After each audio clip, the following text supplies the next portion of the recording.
730 재보선에서 전남 순천에 출마하는 이정현 전 청와대 홍보수석이 당선이 되면 예산 폭탄을 퍼붓겠다고 공언했습니다. 1999년 23명의 목숨을 앗아간 시랜드 화재 참사 15주기를 맞아 추모제가 열렸습니다. 오늘 뉴스들 황준호 뉴스취재팀장과 함께 살펴보겠습니다. 어서 오십시오. 예. 자, 이정현 전 홍보수석, 돈으로 표를 사겠다는 겁니까? 오늘 독특한 공약을 내놨어요? 예, 박근혜 대통령의 최측근인 이정현 전 홍보수석이 오늘 고향인 순천 곡성 출마를 선언했는데요. 호남에 예산 폭탄을 퍼부을 자신이 있다라는 말을 했습니다. 또 호남 예산을 늘려본 경험이 있고 획기적으로 예산을 가져올 수 있는 사람이 필요하다는 말도 했습니다. 대통령하고 가까우니까 예산을 더 많이 따낼 수 있다는 뜻이었겠고, 또 예산을 많이 따오면 좋다는 표심을 잡기 위한 목적이 있는 말이었습니다. 그렇지만 이 말을 뒤집어서 보면 박근혜 정부는 정부와의 친소에 따라서, 그러니까 정부와 친하냐 안 친하냐에 따라서 예산을 더 주거나 덜 주는 그런 정부냐, 이런 문제 제기가 가능할 것 같습니다. 지난 지방선거 때 안희정 충남지사가 경쟁자였던 정진석 후보의 주장을 반박했던 논리였는데요. 만약에 이정현 전 수석이 이런 질문을 다시 한번 받는다면 어떻게 답할지 궁금해집니다. 그리고 오늘 시랜드 참사 15주기였죠? 예, 세월호 참사가 있었기 때문에 시랜드 추모식 원래도 마음이 무거운 행사지만 올해는 더더욱 마음이 무거운 자리가 됐습니다. 시랜드 참사는 1999년 6월 30일 경기도 화성군 시랜드 청소년 수련회 집에서 불이 난 사고였는데요. 유치원생 19명과 인솔교사 등 23명의 목숨을 앗아갔습니다. 오늘 서울 송파구 어린이 안전교육관에서 추모식이 있었습니다. 유가족 50여 명이 참석했고요. 또 새정치민주연합의 안철수 공동대표, 그리고 작년에 고등학생 5명이 숨진 태안 해병대 캠프 사고 유가족들, 그리고 192명이 숨졌던 대구 지하철 화재 유가족들, 이런 분들이 함께 했습니다. 특히 참여연대하고 한국어린이안전재단이 오늘 지적한 문제가 눈에 띄었습니다. 두 단체는 아동과 학생의 안전정책을 다루는 아동정책조정위원회 회의를 아동복지법에 따라서 반드시 열어야 되지만 정부는 2008년부터 6년 동안 한 차례도 회의를 열지 않았다고 비판했습니다. 네, 아동정책조정위원회 회의. 예. 이게 법적으로 열어야 되는 회의라는 거죠? 그렇습니다. 법적으로 최소한 1년에 한 번을 열어야 되는 회의인데 2008년 노무현 이명박 정부 때부터 한 번도 열리지 않았다는 겁니다. 네. 그리고 삼성전자 서비스 노사 갈등이 어느 정도 노사 타결을 통해서 진전이 됐다는 보도를 했습니다만, 예. 고 염호석 씨 연결식이 오늘 열렸던가요? 예, 염호석 삼성전자 서비스 지회 경남 양사센터 분회장의 연결식이 오늘 전국 민주노동자장으로 엄수됐습니다. 서초동 삼성전자 본관 앞에서 열렸습니다. 고 염호석 씨는 지난 5월 17일 노조 탄압과 생활고를 호소하는 유서를 남기고 목숨을 끊었습니다. 조합원들은 삼성 본관 앞에서 임금 단체 협약 체결, 그리고 노동 탄압 중단을 요구하면서 그동안 노숙투쟁을 벌여왔는데요.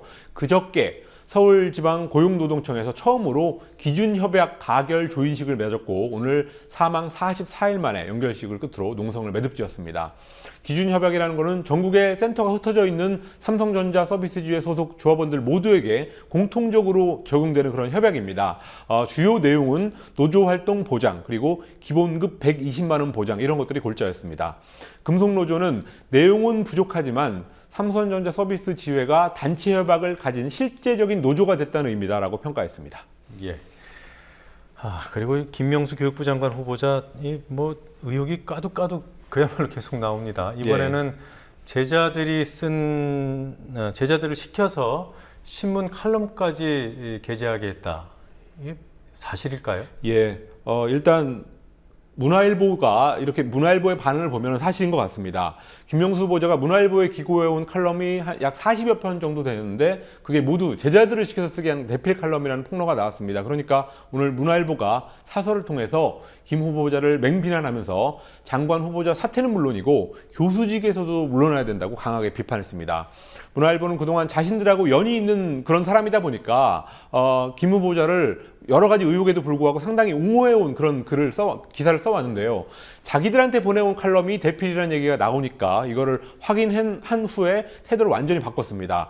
사설이 이런 대목이 있었습니다. 교육학자 허울 아래 문화일보는 물론 수많은 독자들까지 기만한 것으로 후한무치의 전형이면서 범법행위에까지 해당한다. 이런 말을 했는데요. 이런 사설 말고도 기사로까지 강력히 비판하는 걸 보니까 문화일보가 화가 아주 단단히 난 모양입니다.